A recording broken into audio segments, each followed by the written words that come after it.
최근 안타깝게 돌아가신 오요 안나님의 어머니가 디스패치와 인터뷰를 했다고 합니다. 안나는 살고 싶어 했어요. 오요 안나 모친 144일의 눈물. 2021년 9월 A는 뉴스투데이 새벽 6시 평일을 맡고 있었다. 그러나 두 번이나 방송을 펑크냈다. 당시 과학기상팀 팀장은 A를 빼고 오요 안나를 투입했다. 하지만 이는 오요 안나에게 독이 됐다. 박힌 돌을 빼는 굴러온 돌이 된 것. 게다가 2022년 3월 오요 안나를 발탁한 기상팀 팀장이 다른 곳으로 자리를 옮겼다. 제 기억으론 22년 3월입니다.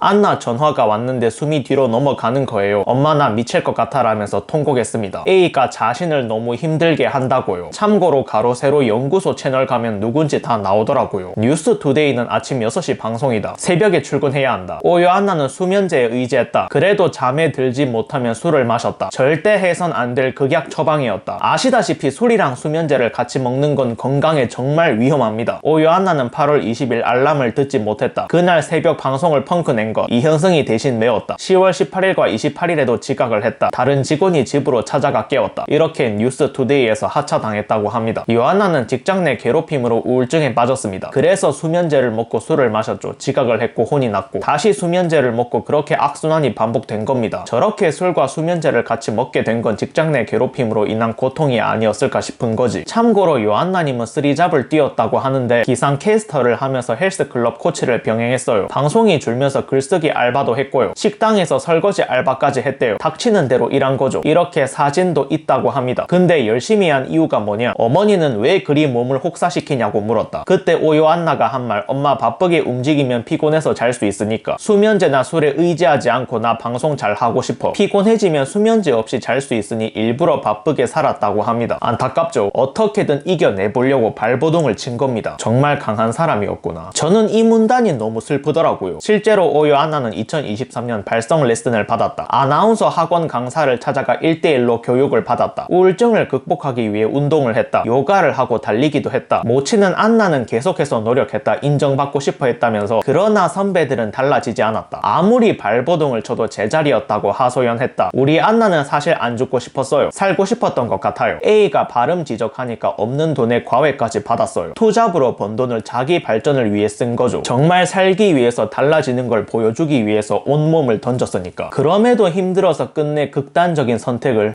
기사 끝자락에서 어머님 분이 이렇게 말하셨는데 저는 기상 캐스터들이 잘리길 원치 않아요. 그들도 프리랜서니까요. 그냥 잘못이 있다고 느낀다면 사과했으면 좋겠어요. MBC도 마찬가지예요. 문제가 있으면 바로 잡아야죠. 저 와중에도 직업적 생명을 끊으실 생각이 없으시다고 합니다. 다시 한번 말하지만 유족이 이 정도면 굉장히 착한 거예요. 딸 잃은 부모 입장에선 솔직히 눈에 뵈는 게 없거든. 그럼에도 최소한에서는 지킨다는 거니까. 하지만 돌아오는 건 뭐였냐? 고 오요 안나 일기에 언급된 A씨 변호사 선임 유족 사과 없었다. 오늘 YTN 스타 취재에 따르면 A씨는 변호사를 선임하고 입장을 정리 중인 것으로 알려졌다. 이에 대해 유족은 우리는 오요 안나 이름으로 가해자들을 용서할 준비가 됐으니 잘못을 인정하길 바라고 있었다. 그런데 변호사를 선임한 것으로 알고 있다고 부연했다. 지금은 변호사가 아니고 진정성 있는 사과가 우선일 것 같은데 좋게 끝날 것만 같진 않네요. 개빡치는 소식도 있었는데 국회 과방위 고 오요 안나 청문회 안 하는 방향으로 가다. 국민의힘 과방위 간사를 맡은 최형두 의원은 5일 쿠키뉴스에 민주당의 권 원내대표 지시 등을 전달하면서 의사를 타진하고 있다며 MBC 문제라서 소극적인 듯 하다고 밝혔다. 민주당 과방위 간사를 맡은 김현 의원은 같은 날 쿠키뉴스와 통화에서 법적인 문제와 재발 방지 문제 등을 검토하고 고민해서 해답을 내놓을 것이라며 청문회를 통해서 할 사안으로 보고 있지 않다고 말했다. 진짜 해도 너무한 거 아닙니까? 무시의 사건은 국감 갈 만한 사안이라서 국감했나 보네. 솔직히 사실이어도 국감 가기엔 정말 우스운 사안인데 증거도 없죠. 한이가 무시의 말을 들었다는 일방적인 주장뿐이니까. 반면 오요 안나님은 지속적인 괴롭힘을 당해오다가 극단적인 선택을 해서 돌아가셨고 카톡, 유서, 정신과 기록, 녹취록 등등 증거가 정말 차고 넘치게 많습니다. 결정적으로 한이는 외국인이지만 오요 안나님은 자국민이에요. 사건의 규모, 중요도, 증거 모두 오요 안나님 사건이 훨씬 중대하고 심각한 문제인데 청문회로 갈 만한 사안이 아니라고. 장난합니까? 민주당은 대한민국 국민의 인권보다 외국인의 인권이 더 중요한가요? 그런 겁니까? 정말 실망스럽습니다. 피를 토하는 심정입니다. 마지막으로 영상이 좋으셨으면 구독과 추천 부탁드립니다. 결론입니다. 이게 대한민국이다.